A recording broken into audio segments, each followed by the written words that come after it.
Hey everyone, and welcome to the Making of Aparoksha, the podcast which tells the story of the making of this indie movie, Aparoksha.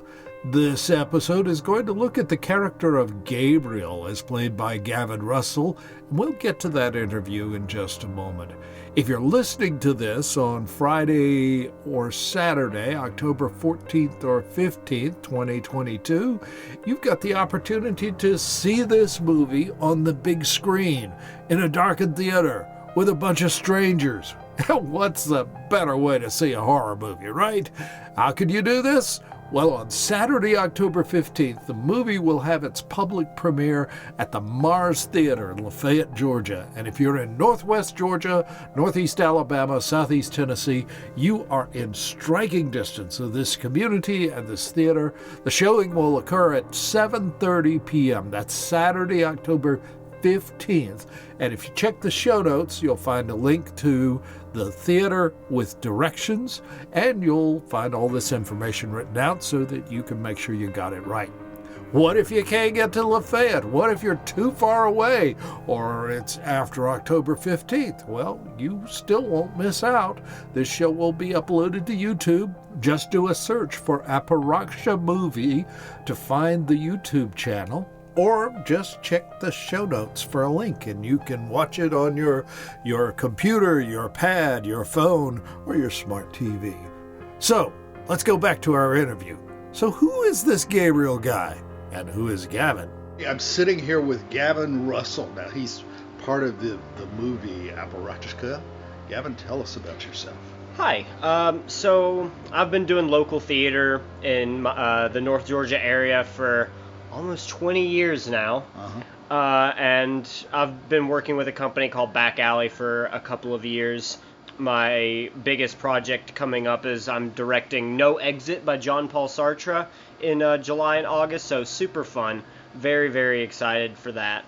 And then in Aparoksha, I play the character Gabriel. He's a pretty simple guy. He's just trying to find his brother after he's disappeared one day, and he finds this blog post that his brother was looking at on the day it disappears, talking about this ancient cult known as Aparoksha.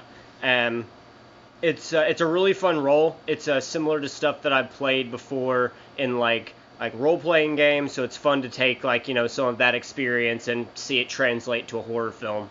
So how'd you get involved in theater? In North Georgia, they have a pretty big theater community. So one day there was a summer camp when I was around 6 or 7 that was wanting to have young kids to come at it at the Colonnade in Ringgold. And I was like, you know what? That sounds fun. Mom, can I do it? She said, yeah. And then ever since then, it's just been nonstop, especially since around 2019. I've been almost nonstop in theater. Even in 2020, I was doing stuff over Zoom with actually including you in Hitchhiker's Guide to the Galaxy. Yeah. That's actually where we met in a production of Hitchhiker's Guide to the Galaxy in 2020, where you played Arthur Dent, and that was a lot of fun. And then we did Night of the Living Dead that year as well. And then last year I did a whole bunch of stuff, and then this year I was in Sense and Sensibility right before we were going into No Exit. So what's been your favorite role? Oh man, I would probably say my favorite role would have to be Tom in Night of the Living Dead. That was a super fun, immersive experience because it was live streamed, and we had a camera following us around the farmhouse the entire time. So it was very similar to this production in terms of what we were working with, but we made it work, and it was really fun. And what would you hope to do in theater in the future? Oh, more stuff like this, more kind of like horror, maybe some more like science fiction, just more of kind of like what I'm doing already, just bigger and better, more like surreal kind of stuff. More surreal kind of stuff, more science fiction, more fantasy, just stuff that has like big expansive worlds I can get lost in. So what kind of worlds do you like to get lost in? Well, let's see. Currently I've been playing a lot of Elden Ring recently, so I love George R.R. Martin and Hideo Miyazaki. Their fantasy world they crafted together. I've been trying to get back into Star Trek recently. I've been, just various role-playing games, like Dungeons and Dragons, stuff kind of like along that sort of line. Okay, let's focus on Star Trek for a moment. Okay. Because that's an area you and I both have in common. So have you gotten into some of the new series that they've done lately? Not yet. It's been a while since I've actually watched it, but a person on my feed keeps on talking about Deep Space Nine. I'm like, you know what? I'll get into this whenever I have a moment. So I'm excited for that. Deep Space Nine is one of their more cerebral efforts, really. Yes. It's excellent. It's excellent. I just finished up the 3rd season of Discovery. Oh, wow. Nice. How's that? Oh, actually, take the television series. It predates the first television series as far as time frame, but take the production values of a movie. Oh, wow. Yes, it's stunning. It is absolutely stunningly good. I highly recommend it. And the nifty thing is, even though there's a lot of hearkening back to what the original Star Trek is and was, you don't have to have watched that to understand what's going on here. Oh, wow, okay. It's really cool. Heck yeah. It's really cool. Worth watching. Okay. Let's see. Other than that, I've been really into like DC Comics, so like mainly stuff from like the 90s, like Animal Man. There's this one run called DC 1 million where it's like, what if we could take comic books from the future, the millionth issue of every run, and send it to the 90s to be read? That's a fun concept right there. Okay. Tell us more about Gabriel and your role in the movie. Tell us about Gabriel. Well, Gabriel's a very like reserved kind of guy. I kind of what I've envisioned is he kind of like is one of those guys that really loves true crime, loves to hear stuff about cults, and very innocently, just as a curiosity. But that knowledge almost kind of gets used against him as he just delves into Aparoksha, because he gets, I don't want to spoil too much here, but there are forces at play in Atakula that make the knowledge that he knows about this stuff kind of his worst aspect in the film. Okay. Which I'm excited for more of the filming to undergo after this. Okay. Because at his heart, he's just a character that really cares about his brother. He didn't really ask to be like inducted into any of this, but because he's such a good brother, he's like, you know what, the police department isn't going to save him, so I will.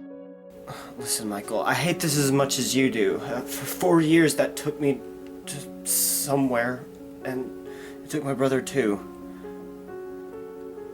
I won't mess up. So he gets wrapped up in this whole big plot, and it is, oh man, it's really a treat. Cool. What'd you film today? Oh, we've filmed so far we've filmed his video logs where he's like saying like, hey, I'm starting to, try to find any information about my brother. This is my documentation of that, just to show, hey, I'm better than the police department. He goes to the last website his brother visited on his laptop, and it's kind of an instructional guide on how to do this ritual, and that starts sending off red flags to Gabriel immediately, being like, I wonder why the police didn't search this area, especially because this is the last thing he looked at before he went missing. So we shot that today. We shot a library scene yesterday that was really fun. And then tonight we're going to be shooting a lot more of the spookier scenes. Where are y'all filming tonight? I think the same place we're at right now, I believe. One of the director's friends' houses. What else would you like to tell us about Gavin Russell or Gabriel? Well, come check out No Exit, Back Alley Productions. It's at bapshows.com if you're interested. It's going to be a very fun trip. For those who don't know, No Exit's a play about 3 people who have been placed in a room in hell because their personalities are incompatible with each other, so they have to torture each other for an eternity together, which I think it's a really fun story, and it's going to be a treat to see on stage. And other than that, I got nothing. You got nothing? I got nothing. Well, Gavin Russell, thank you for talking with us. I appreciate it very much. Thank you so much, George. All right. Take care. See, ever since my master found me, I knew that this universe was meaningless. A shell of an afterthought compared to the old ones. Do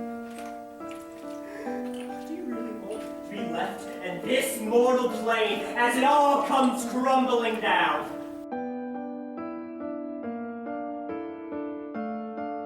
So Gavin made a reference to No Exit, the show he directed most recently for Back Alley Productions. You can find a video of that stage show at the YouTube channel for Back Alley Productions. Again, check the show notes for a link to that. Gavin also referenced our work, meaning his and my work together, in the Back Alley Productions version of The Hitchhiker's Guide to the Galaxy. Now, that was a radio play, and it's over on Spotify. You can find a link to this show in the show notes as well. And don't forget that the premiere of Aparoksha is October 15th, Saturday night. If you can make it, come. And again, the information's in the show notes. We hope you've enjoyed this look into the making of Aparoksha, and that you'll take some time to view the film, either your phone, your pad, your computer, your smart TV. Just take a look at it, either in person at the theater or on your device. See you at the movies.